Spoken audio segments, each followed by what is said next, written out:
2040 तक भारत में मुस्लिमों की आबादी हिंदुओं से कहीं ज्यादा हो जाएगी। एक रिसर्च में यह दावा किया गया है। इंडोनेशिया 14वीं शताब्दी तक हिंदू और बुद्ध धर्म के लोग ज्यादा रहते थे, लेकिन 16वीं शताब्दी तक आते आते ऐसा क्या हुआ जिसकी वजह से इंडोनेशिया मुस्लिम आबादी सबसे ज्यादा हो गई। तो क्या ठीक ऐसे ही अब से 30 साल बाद भारत में मुस्लिमों की आबादी हिंदुओं से ज्यादा हो जाएगी? आने वाले समय में इंडोनेशिया की मुस्लिम जनसंख्या को पछाड़कर भारत नंबर 1 पर पहुंच जाएगा। ये सब कहते हैं प्यू रिसर्च सेंटर की रिपोर्ट, जिसमें बताया गया है कि भारत की 130 करोड़ जनसंख्या में अभी 80% हिंदुओं की जनसंख्या है, जबकि मुस्लिम 13% और क्रिश्चियन 2% है। और अगर नेपाल जैसे देश को छोड़ दिया जाए तो भारत में सबसे ज्यादा हिंदू रहते हैं। इस रिपोर्ट के आंकड़ों पर नजर डालें तो 2010 में विश्व के 94% हिंदू भारत के हैं, जिसके बाद इस बात का अनुमान लगाया जा रहा है कि 2050 तक हिंदुओं की संख्या 1.3 बिलियन तक पहुंच जाएगी, यानी कि इसमें लगभग 33% का इजाफा होगा। लेकिन वहीं दूसरी ओर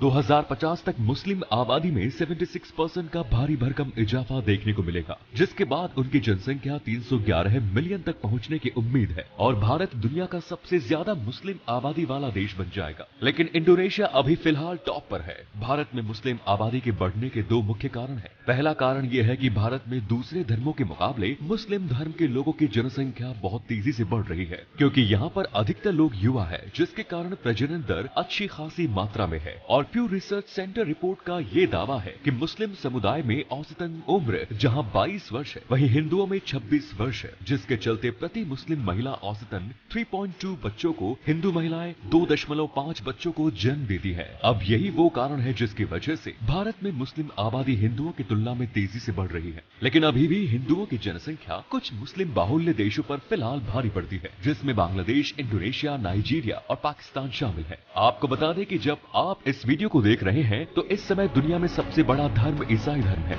जिसके बाद इस्लाम का नंबर आता है। लेकिन इसके बावजूद भी बहुत से लोगों का ऐसा मानना है कि हिंदू धर्म में धर्मांतरण का कोई विकल्प नहीं है, और यही कारण है कि हिंदू धर्म सभी धर्मों को साथ लेकर चलने में विश्वास रखता है। इसीलिए हिंदू अपनी आबादी बढ़ाने पर ज्यादा ध्यान नहीं देते, जिसके कारण अब हिंदुओं की जनसंख्या घट रही है। लेकिन जिस तरह से भारत की जनसंख्या लगातार बढ़ रही है, उससे आने वाले समय में भारत चीन को पछाड़ते हुए दुनिया का सबसे अधिक जनसंख्या वाला देश बन जाएगा। और अगर मुस्लिम आबादी ऐसे ही बढ़ती रही तो 2050 तक भारत इंडोनेशिया की भी जगह ले लेगा। भारत को मुस्लिम राष्ट्र बनाने के मकसद से पीएफआई ने इंडिया 2047 नाम का सीक्रेट मिशन चलाया हुआ था, जिसमें बिहार के पटना के फुलवारी शरीफ में पुलिस ने 2 लोगों को गिरफ्तार किया। इनके पास से मिली इंडिया 2047 की रिपोर्ट में ये लिखा गया कि भारत में 2047 तक मुस्लिम राज को कायम करना है। साथ ही साथ इसमें बहुसंख्यक हिंदुओं को घुटनों पर लाने की भी सामने आई बात। आपको याद होगा कि धर्म के नाम पर हिंदुस्तान और पाकिस्तान को अलग कर दिया गया था। इस दौरान लाखों और करोड़ों लोग अलग तो हुए और साथ में खून भी बहा, जिसके बाद पाकिस्तान ने खुद को एक इस्लामिक देश घोषित कर दिया। लेकिन हिंदुस्तान ने ऐसा नहीं किया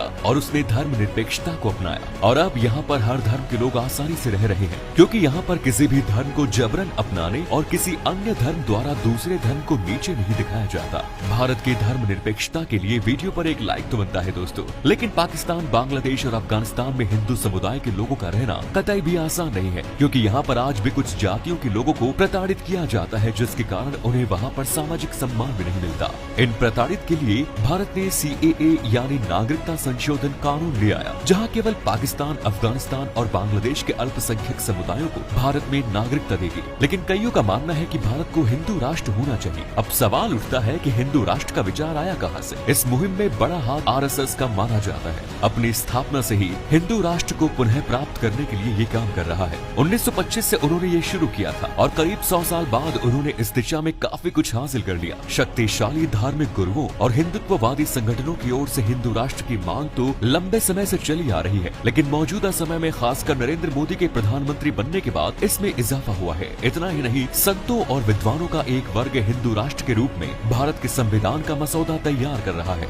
माघ मेला 2023 के दौरान आयोजित होने वाले धर्म संसद में इसे पेश किया जाएगा। अगर प्राचीन काल में जाएं तो भारत में तो हिंदू था, भारत में मुस्लिम आया कहां से? असल में मुसलमान पहले से भी भारत में व्यापार के लिए आते थे और अरब के लोग मुख्य रूप से भारत भारत में काली मिर्च और मसालों का व्यापार करते थे, लेकिन उनकी एक खास बात ये थी कि वो नमाज के पाबंद थे। इसलिए केरल के राजा भीम द्वितीय ने केरल में व्यापार को और अधिक बढ़ाने के लिए खास चेयरमैन जुम्मा मस्जिद को बनवाया, जिसमें अरब के लोगों ने भी पैसा दिया। लेकिन इसके बाद वो लोग अपना मकसद सिर्फ व्यापार को मानते थे। कई इस्लामिक धर्म गुरु आए जिन्होंने यहाँ पर इस्लाम धर्म का प्रचार भी किया, लेकिन साल 1192 में मोहम्मद गोरी ने धोखे से पृथ्वीराज चौहान को हराया। उसके बाद में भारत में मुस्लिमों के राज की शुरुआत हुई। लेकिन भारत के इतिहास में हिंदुओं से सबसे ज्यादा नफरत करने वाला राजा औरंगजेब था। औरंगजेब ने कई लाख हिंदुओं को मौत के घाट उतारवा दिया। उसने अपनी हुकूमत के दौरान सिर्फ 6 सालों में 7 लाख रुपए कई मुस्लिम देशों में भेजे, जो उस समय इंग्लैंड के टोटल रेवेन्यू से 2 बड़ा गुना अमाउंट था। भारत और भारतवासियों का इतना पैसा लुटाने के बाद भी गलती से अगर भारत के किसी भी किसान ने टैक्स भरने में देरी हो जाती थी तो औरंगजेब उन्हें पेड़ों से लटकाकर मौत के घाट उतरवा देता था। भारत के लोगों का खून पसीना चूसने वाले औरंगजेब ने भारत के लिए कुछ भी नहीं बनवाया। इतना ही नहीं, उसने भारत के कल्चरल इंस्टीट्यूशंस और हमारे मंदिरों का नामो निशान तक मिटा दिया। इसी वजह से साउथ इंडिया की तरह नॉर्थ इंडिया में ज्यादा मंदिर देखने को नहीं मिलते, क्योंकि औरंगजेब ने सभी के टुकड़े टुकड़े करवा दिए थे। यानी मुगलों ने सिर्फ भारत को लूटा ही नहीं बल्कि भारत की संस्कृति को भी मिटाने की पूरी कोशिश की। 15वीं शताब्दी में मुगलों के आने से पहले भारत दुनिया की जीडीपी की 28.9% का भागीदार था, पर मुगलों के आते ही जीडीपी गिरकर 24.5 हो गई और मुगल राज खत्म होने तक ये जीडीपी 16% हो गई, क्योंकि धीरे धीरे ये मुगल हमारे भारत को लूट लूट कर खोखला कर रहे थे। मुगल शासक बाबर को तो भारत की मिट्टी से इतनी नफरत थी कि उसने भारत की मिट्टी में खुद को दफन करने से भी इनकार कर दिया था, जबकि वो इसी मिट्टी से निकले सोने जवाहरात से अपना शाही खजाना भरता रहा और फिर उस खजाने को सिर्फ मुसलमानों पर लुटाता था। दिल्ली जीतने के बाद बाबर ने मक्का और मदीना जैसी जगहों पर खजाने को खूब लुटाया और साथ ही अपने परिवार वालों को भी हीरो और जवाहरातों से लाद दिया। लेकिन इसी बीच अकबर ऐसा मुगल राजा था जिसने भारत के लोगों को अपना समझकर उनके लिए अच्छे काम किए। अकबर ने सती प्रथा का विरोध किया और सारे धर्मों को एक बनाने के लिए एक धर्म तक बनाया और साथ ही हिंदुओं के लिए जाने वाले टैक्स को भी माफ कर दिया। लेकिन अकबर मुसलमानों को हज जाने के लिए खुद शाही खजाने से पैसे दिया करता था। मुगलों ने इंडिया में बसकर हमारी हिंदू संस्कृति को मिटाने की पूरी कोशिश की, लेकिन इसमें कामयाब नहीं हो पाए और आज भी हमें भारत की संस्कृति पर गर्व है।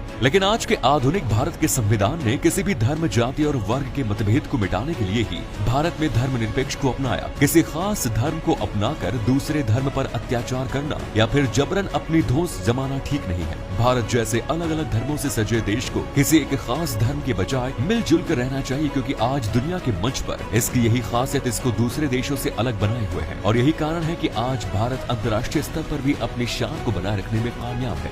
आपका इस बात पर क्या कहना है कमेंट्स में जरूर बताएं। धन्यवाद।